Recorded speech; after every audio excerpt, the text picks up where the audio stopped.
रात का समय था। घड़ी ने जैसे ही 12 बजाए, राजीव के छोटे से किराए के घर में सन्नाटा और गहरा हो गया। बाहर से आती हवा खिड़की की जाली से टकराकर सीटी जैसी आवाज पैदा कर रही थी, जैसे कोई अनजाना चेहरा फुसफुसा रहा हो।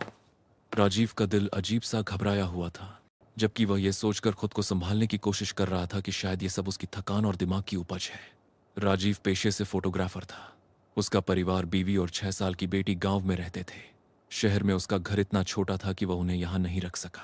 अकेलापन उसके जीवन का हिस्सा बन चुका था, इसलिए कुछ दिन पहले उसने नीलामी से कुछ पुरानी चीजें खरीदी ताकि घर को थोड़ा सजाया जा सके और फोटोग्राफी में भी काम आ जाए। इन्हीं चीजों में से एक थी वह गुड़िया, जिसे उसने बड़े गर्व से अपने कमरे के कोने में रख दिया था। वह गुड़िया देखने में साधारण नहीं थी। उसका चेहरा किसी लकड़ी के टुकड़े जैसा कठोर था, आंखें बड़ी और कांच जैसी चमकदार, मानो किसी इंसान की असली आंखें हों। होंठों पर हल्की सी मुस्कान थी, पर वह मुस्कान ऐसी लगती थी जैसे उसमें कोई रहस्य छुपा हो। राजीव ने जब उसे पहली बार उठाया था तो उसके हाथ एक पल को कांप उठे थे, मगर उसने अपनी घबराहट को नजरअंदाज किया और हंसते हुए सोचा कि शायद उसे ज्यादा ही वहम हो रहा है। पहली ही रात राजीव ने अजीब अनुभव किया। जब वह सो रहा था तो अचानक उसे लगा कि कमरे का दरवाजा धीरे से खुल रहा है। नींद टूटते ही उसने उठकर देखा, दरवाजा तो बंद था, लेकिन उसकी रीढ़ की हड्डी में ठंडक दौड़ गई जब उसने देखा कि गुड़िया अपनी जगह पर नहीं थी। वह कोने में रखे स्टूल से गिरकर फर्श पर पड़ी थी। उसने खुद को समझाया कि शायद हवा से गिर गई होगी, लेकिन उसके दिल में कहीं ना कहीं यह दिला कर रखी सवाल था कि खिड़कियां तो बंद थीं, हवा आई कहां से। उसने सोचा ज्यादा सोचने की जरूरत नहीं, गुड़िया को वापस स्टूल पर रख दिया और सो गया।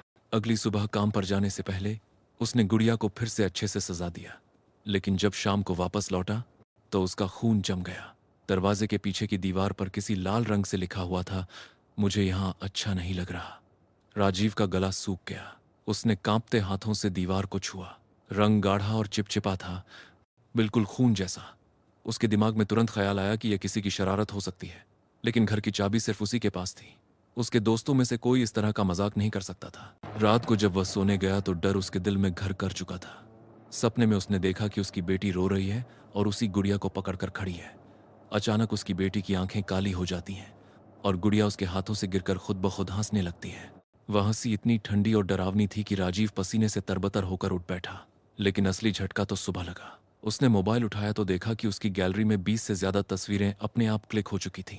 हर तस्वीर में वही गुड़िया उसके बिस्तर पास खड़ी थी, कभी उसकी ओर देख रही थी, कभी कैमरे में। ये देखकर उसका पूरा शरीर कांप उठा। राजीव ने सोचा कि गुड़िया को बाहर फेंक देगा। अगले दिन उसने ऐसा ही किया। वह गुड़िया को उठाकर घर से काफी दूर कूड़ेदान में डाल आया। थोड़ी राहत महसूस करते हुए वह काम पर गया, लेकिन जब रात को लौटा तो उसने देखा कि गुड़िया फिर से उसके कमरे की टेबल पर रखी हुई थी, ठीक उसी तरह जैसे पहले थी। उसके पैरों तले जमीन खिसक गई। उसे लगा शायद वह सपना देख रहा है, लेकिन यह सपना नहीं था। उसने खुद गुड़िया को बाहर फेंका था। उसने घबराकर इंटरनेट पर सर्च करना शुरू किया, नीलामी वाली दुकान का पता लगाया। अगले दिन वह दुकान पर पहुंचा और मालिक से गुड़िया के बारे में पूछा। दुकानदार का चेहरा सुनते ही फीका पड़ गया। उसने बताया कि यह गुड़िया पहले एक औरत के पास थी। वह औरत अचानक एक रात रहस्यमयी तरीके से मर गई थी।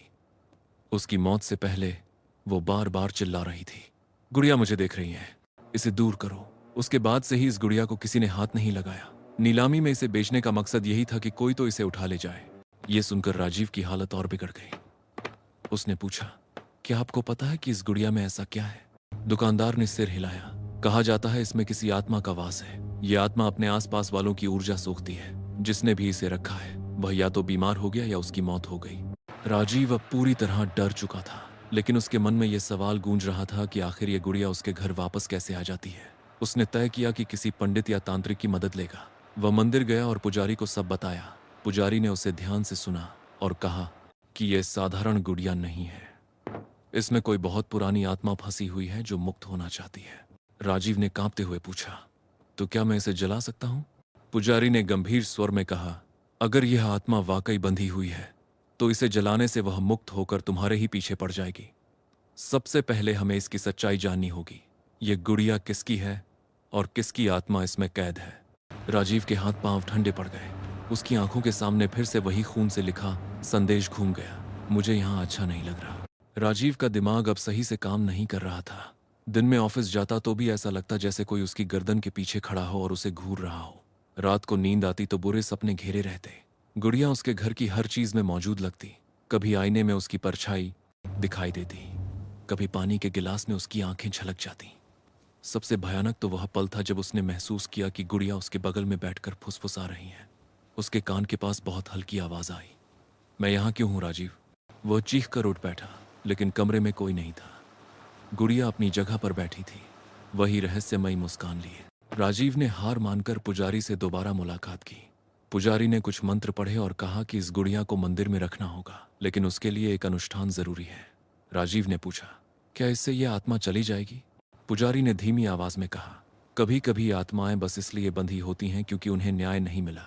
अगर यह गुड़िया सच में किसी इंसान की आत्मा से जुड़ी है तो पहले हमें उसकी कहानी जाननी होगी, नहीं तो यह अनुष्ठान अधूरा रहेगा और आत्मा तुम्हारे पीछे और भी ज्यादा भयानक तरीके से पड़ जाएगी। राजीव उलझन में था, लेकिन उसने हिम्मत करके गुड़िया को मंदिर में लाकर रखा। उसी रात पुजारी ने साधना शुरू की। राजीव भी वहां मौजूद था। मंत्रों के बीच अचानक गुड़िया की आंखें चमक उठीं और उसकी हंसी गूंजने लगी। मंदिर की दीवारें कांप उठीं। दिए अपने कहाँ रखा। अचानक गुड़िया को मंदिर में लाकर रखा। आप बुझने लगे। पुजारी ने मंत्र ऊंचे स्वर में पढ़ना शुरू किया और राजीव को कहा कि किसी भी हालत में पीछे मत हटना। गुड़िया के भीतर से एक औरत की चीख सुनाई दी। वह आवाज इतनी करुणा से भरी थी कि राजीव का दिल कांप गया। आवाज बार बार कह रही थी, मुझे बचाओ, मुझे यहां से निकालो। राजीव के कानों में उसकी बेटी का चेहरा घूम गया। उसे लगा जैसे ये आत्मा भी कभी किसी की बेटी रही होगी। पुजारी ने तंत्र विद्या के जरिए आत्मा से संवाद करने की कोशिश की। धीरे धीरे गुड़िया हिलने लगी और अचानक मंदिर के फर्श पर अपने आप लिखावट बनने लगी, मेरा नाम सुजाता है, मुझे इस घर के मालिक ने मार दिया था। राजीव और पुजारी दोनों ने देखा कि मिट्टी पर शब्द खुद ब खुद उभर रहे थे। कहानी साफ हो रही थी। सालों पहले जिस औरत के पास ये गुड़िया थी, वही औरत सुजाता थी। उसका पति शराबी और हिंसक था। उसने एक रात झगड़े में उसे बेरहमी से मार डाला और उसकी लाश को छुपा दिया। सुजाता का खून इस गुड़िया पर गिरा और उसकी आत्मा उसमें कैद हो गई।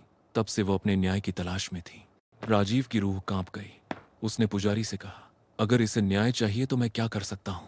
पुजारी ने कहा, तुम्हें उस जगह जाना होगा जहां उसकी हत्या हुई थी और सच्चाई को उजागर करना होगा, तभी आत्मा शांत होगी। राजीव ने साहस जुटाया और दुकानदार से सुजाता के पुराने घर का पता लिया। वह जगह शहर के बाहरी हिस्से में थी और अब खंडहर बन चुकी थी। रात को वह अकेला वहां पहुंचा।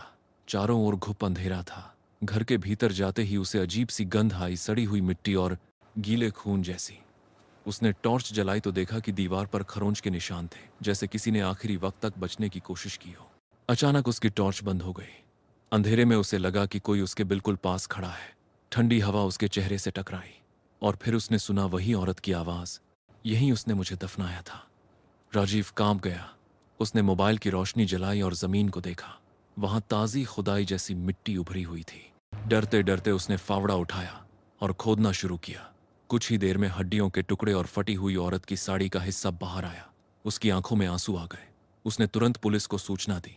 केस दोबारा खोला गया और सबूतों के आधार पर सुजाता का पति पकड़ा गया। उसी रात जब राजीव घर लौटा तो उसने देखा कि गुड़िया अपने आप धीरे धीरे गिर पड़ी। उसके होठों की मुस्कान गायब थी। चेहरा बिल्कुल साधारण हो गया था। कमरे में हल्की सी खुशबू फैली जैसे किसी ने चैन की सांस ली हो और उसके कानों में बहुत हल्की आवाज आई, धन्यवाद। इसके बाद गुड़िया कभी हिली नहीं। न हंसी और न खून से कोई संदेश लिखा। राजीव ने उसे मंदिर में दान कर दिया। पुजारी ने कहा, अब यह सिर्फ एक गुड़िया है, आत्मा मुक्त हो चुकी है। लेकिन कहानी यहीं खत्म नहीं हुई। कई साल बाद जब राजीव की बेटी बड़ी हुई और अपने कॉलेज के प्रोजेक्ट के लिए मंदिर गई तो उसने वही गुड़िया देखी। उसने पिता से मजाक में कहा, पापा, ये डॉल कितनी अजीब लग रही है, क्यों ना इसे घर ले आए? राजीव के चेहरे पर खून सूख गया।